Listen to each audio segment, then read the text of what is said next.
Hello students. तो आज मैं आपको एक्सप्लेन करने वाला हूँ क्लास 10th का चैप्टर नंबर 16। उसके अंदर हम लोगों ने लास्ट लेक्चर के अंदर लिबरलाइजेशन देखा था। आज मैं आपको प्राइवेटाइजेशन और ग्लोबलाइजेशन दोनों का एक्सप्लेनेशन देने वाला हूँ। अगेन मैं एक बार रिपीट कर देता हूँ। मैंने आपको बोला होता है लिबरलाइजेशन यानी क्या, जहाँ पे किसके रूल्स चलेंगे, सभी गवर्नमेंट के। सेकंड पॉइंट है मेरा प्राइवेटाइजेशन, जहाँ पे किसके रूल्स चलेंगे, सब प्राइवेट कंपनियों के। एंड थर्ड आएगा मेरा ग्लोबलाइजेशन, जहाँ पे किसके रूल्स चलेंगे, फॉरेन कंट्री के। ओके चलिए, तो उसके अंदर हम लोगों ने लिबरलाइजेशन देखा होता। आज मैं आपको बताने वाला हूँ प्राइवेटाइजेशन। तो देखिए आपको दिया हुआ ये डेफिनेशन में, privatisation means the process in which ownership and management of industrial unit under state control is handed over a transfer to the private sector. यानी इस टाइप का सेक्टर जहाँ पे ऑनरशिप और मैनेजमेंट किसका होता है, प्राइवेट का होता है। यानी किसी भी, जैसे हम भी अपने इंडिया के अंदर मैं आपको बहुत सारे एग्जांपल दूँ तो हमारे यहाँ पे बहुत सारी कंपनियाँ काम करी है, बहुत सारे प्राइवेट सेक्टर की। रिलायंस, टाटा, ये सभी कंपनी के आप जो बड़े बड़े कंपनी के नाम सुन रहे हो, ये सभी कंपनियाँ क्या है, हमारे यहाँ पे प्राइवेट में आ रही है। फिर आपने देखा होगा L&T फाइनेंस, ओके, L&T करके भी एक कंपनी है जो हमारे यहाँ पे ब्रिजेस और ये सब बनाने का काम करती है। आपने काफ़ी जगह देखा होगा, क्लियर है। अभी हमारे यहाँ पे मेट्रो का जो काम हो रहा है, मेगा, उसके लिए भी एक MEGA करके मेगा करके कंपनी है, metro link express Gandhinagar highway, clear है। इस तरह का जो उसका फुल फॉर्म भी है वो भी आप याद रखिएगा। तो वो सभी कंपनियाँ किसके अंदर में आ रही है, प्राइवेट कंपनियों में आ रही है। ओके, यानी यहाँ पे मैनेजमेंट किसका होता है, पूरा प्राइवेट का होता है। ओके, इसके मेथड में पहले ही दिया हुआ है, those area which are reserve for public sector और open for the private sector. ये भी चीज़ अच्छी है कि गवर्नमेंट ने आजकल क्या करा हुआ है कि जितने हमारे यहाँ पे पब्लिक सेक्टर है उसमें से कुछ सेक्टर को गवर्नमेंट प्राइवेट भी करने जा रही है। और प्राइवेट करने का ये रीज़न है कि उससे काम अच्छा होगा। आप लोगों ने कभी कभी देखा भी होगा, हम लोग बोलते भी है ना यार कि हमारे यहाँ पे गवर्नमेंट सेक्टर में काम प्रॉपर नहीं हो रहा है, ये प्रॉब्लम्स आ रही, ये इस तरह की प्रॉब्लम्स आ रही है, वो लोग टेक्नोलॉजी प्रॉपर यूज़ नहीं कर रहे हैं। तो प्राइवेट सेक्टर में ऐसी कुछ प्रॉब्लम्स आती नहीं है। प्राइवेट सेक्टर के अंदर कंपनियों के अंदर क्या होता है, कॉम्पिटिशन होती है। कॉम्पिटिशन होने की वजह से ये लोग क्या करते हैं, एक दूसरे से आगे निकलने के लिए क्या करते हैं, अच्छी से अच्छी चीज़ें बनाते हैं जो गवर्नमेंट सेक्टर में हो पाता नहीं है। तो यहाँ पे मैं आपको बहुत सारे इसके एडवांटेजेस बताने वाला हूँ कि क्या है प्राइवेटाइजेशन और किस तरह का इसका डिफरेंस है लिबरलाइजेशन से, ये कितना बेटर है, इसके बारे में आपको कुछ बताने वाला हूँ। ओके, तो चलिए मैं आपको बात करता हूँ इसके एडवांटेज और डिसएडवांटेज की। पहले आपको मैं बता देता हूँ इसके एडवांटेजेस। ओके, बहुत ही शॉर्ट वे में आपको बता रहा हूँ इसका एक्सप्लेनेशन। पहले देख लेते हैं हम लोग इसके advantages. First one, there is a increase in a number of production unit in a industrial sector. पहला ही पॉइंट आपको ये बोल रहा है कि प्राइवेटाइजेशन से आप प्रोडक्शन को जितना आपको बढ़ाना उतना आप प्रोडक्शन बढ़ा सकते हैं, क्योंकि प्राइवेटाइजेशन में किसी तरह का कोई रिस्ट्रिक्शन आपके ऊपर होता नहीं है। आपको जितना भी प्रोडक्शन करना हो आप आपकी डिमांड के हिसाब से कर सकते हैं।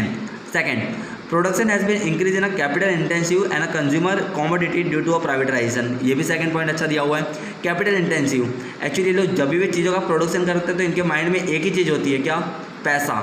यानी प्राइवेटाइजेशन के अंदर ये लोग किसको ज़्यादा मैटर करते हैं, पैसे को ज़्यादा महत्व देते हैं, क्लियर है। यानी कैपिटल इंटेंसिव, यानी हो सके वहाँ तक ज़्यादा से ज़्यादा पैसा क्या करते हैं लोग माइंड में रखकर चीज़ का प्रोडक्शन किया करते हैं। ओके चलिए, third one, working capacity of public sector has improve due to a privatisation. ये भी सही अच्छा पॉइंट है कि प्राइवेटाइजेशन के कारण एक और फायदा ये हुआ है कि जो पब्लिक सेक्टर है, पब्लिक यानी गवर्नमेंट सेक्टर, उन्होंने अपने काम क्या करा है, अच्छे कर दिए हैं। आई थिंक आज मैं आपको बोलूँ कि जैसे हमारे यहाँ पे प्राइवेट सेक्टर के अंदर रिलायंस है, वो टेलीकम्युनिकेशन में काम करती है।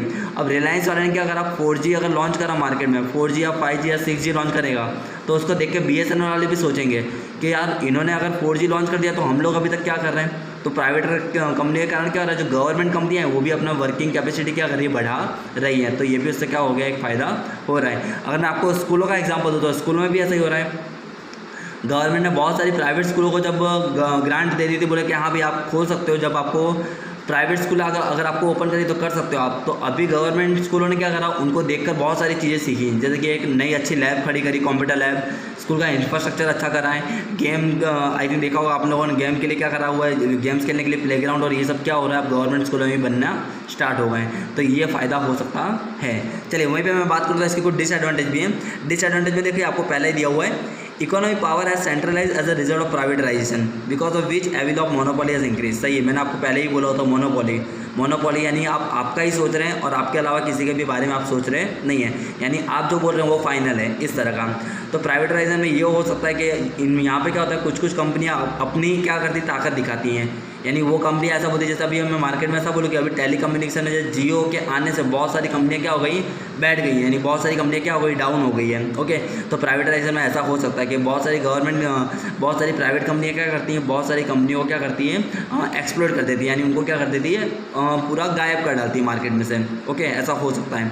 Second, cottage industry have not been develop properly due to a privatisation. Cottage industry यानी मैं आपको बता दूं, आपको शायद आपके लिए नया वर्ड होगा 10th के बच्चों के लिए। कॉटेज इंडस्ट्री यानी क्या, तो जो छोटे छोटे इंडस्ट्री होती है ना, छोटे मोटे, जैसे अपने घर पे कोई छोटा मोटा काम कर रहे हैं, इस टाइप की जो इंडस्ट्री होती है, जैसे अभी अपने यहाँ पे बहुत सारे गृह उद्योग चल रहे हैं, आप लोगों ने देखा हो, जो छोटी मोटी चीज़ें बना के बेचते हैं, तो प्राइवेटाइजेशन के कारण क्या हो रहा है, उन लोगों को ज़्यादा इफेक्ट हुई है, क्योंकि उन लोगों के जो छोटे लोकल बिजनेस थे वो क्या हो चुके हैं, बंद हो चुके हैं। ओके, चलिए and third one, price have not remain under control due to a privatisation. Okay, हाँ, अब इसके अंदर गवर्नमेंट का तो कोई इंटरफेयर होता नहीं है, तो प्राइवेटाइजेशन के अंदर आपको जितना भी चीज़ का जितना भी भाव लेना है ना, आप लोग ले सकते हो। क्यों? क्योंकि आप आपके मन के हिसाब से, आपके मन मुताबिक क्या करते हो, आप इसके अंदर प्राइस सेट करते हो, इसलिए आपके माइंड में जो भी आवे आप क्या कर सकते हो, उतना भाव ज़्यादा से ज़्यादा वसूल कर सकते हो। क्लियर है? तो आई थिंक मुझे लग रहा है प्राइवेटाइजेशन के बारे में आपको बहुत ही ईजिली क्लियर हो चुका होगा। ओके, चलिए नेक्स्ट टॉपिक मेरा आता है ग्लोबलाइजेशन। बता दूं मैं आपको ग्लोबलाइजेशन में क्या है, बहुत ही इजी वे में दिया हुआ है।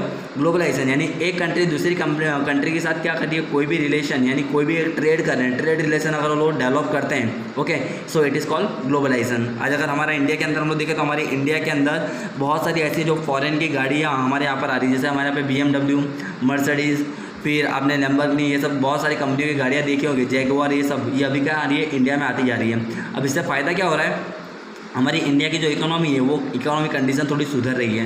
कैसे? बाहर की गाड़ियाँ यहाँ पर आएंगी, वहाँ की गाड़ियाँ जब यहाँ पर आएंगी तो यहाँ पे वो लोग क्या करेंगे, अपने शोरूम स्टार्ट करेंगे। शोरूम स्टार्ट करने से हमको क्या फ़ायदा होगा, हमारे यहाँ के इंडिया के लोग हैं उनको क्या मिलेगा, एम्प्लॉयमेंट मिलेगा, गरीबी दूर होगी, हमारे यहाँ का जो थोड़ा लिविंग स्टेटस वो क्या होगा, थोड़ा सा इंक्रीज़ होने वाला है। सो मैं आपको यही बताने वाला हूँ कि ग्लोबलाइजेशन से हमारे यहाँ पर क्या क्या फ़ायदे हो रहे हैं। तो देखिए पहला ही दिया हुआ है, obstacle between two nation have removed, यानी दो देशों के बीच की जो दीवार थी, ऑब्स्टिकल यानी बहुत सारे जो इंटरफियरेंस आते थे वो क्या हो चुके हैं, ग्लोबलाइजेशन के कारण रिमूव हो चुके हैं। Second one, such a condition has been created so the capital exchange, जो आपको मैंने पहले ही बोला हुआ था, कैपिटल एक्सचेंज यानी फॉरेन कंट्री का पैसा आपके यहाँ पर आएगा और हमारा पैसा कहाँ जाएगा, फॉरेन कंट्री में जाएगा। इससे आप क्या कर पाओगे कि बाहर की कंट्री की जो करेंसी है उसका हम लोग बेनिफिट यहाँ पे उठा सकते हैं।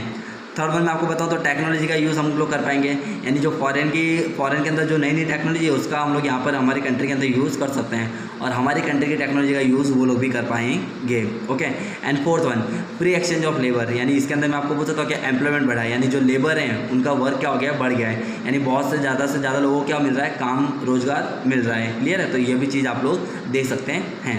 अब इसी के अगर एडवांटेजेस में देखूँ तो आप एडवांटेजेस के अंदर जो आपको ऊपर के मैंने पॉइंट्स बोले वो आप यहाँ पे भी एडवांटेजेस के अंदर भी आप मेंशन कर सकते हो।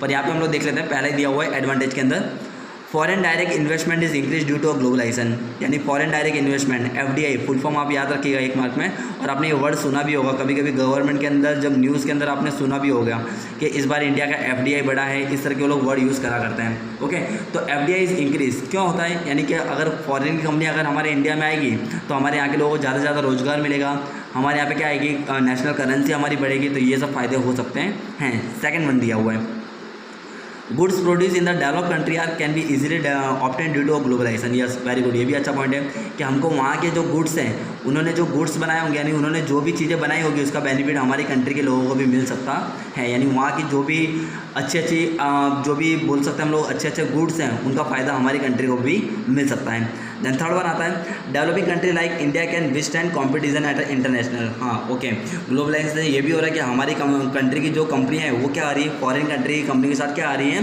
कंपटीशन के अंदर आ रही है। ओके, जैसे आज आपको मैं बता दूँ तो हमारे यहाँ पे इंडिया की मारुति जो कंपनी है वो अभी धीमे धीमे नई की नई गाड़ियाँ रोज़ के रोज़ डेवलप हो रही हैं। जैसे अभी मारुति की गाड़ी के अंदर आपने देखा होगा एयर बैग और ये सब फैसिलिटी आना स्टार्ट हो गई है, तो हमको ये बेनिफिट उससे मिल रहा है। ओके, चलिए इस तरह मैं आपको इसके डिसएडवांटेज बताऊँ तो देखो, डिसएडवांटेज के अंदर आपको पहले ही दिया हुआ है, expected success had not been attain in finding solution to the problem of poverty.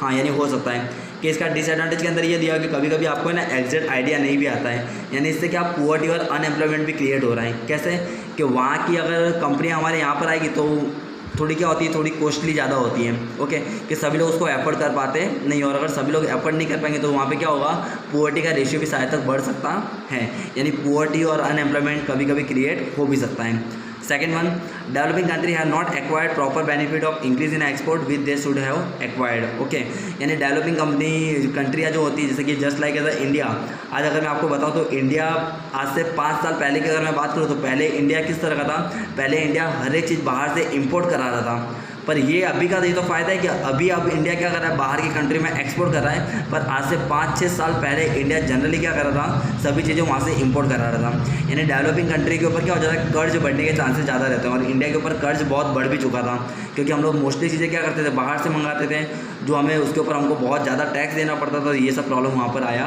करती थी।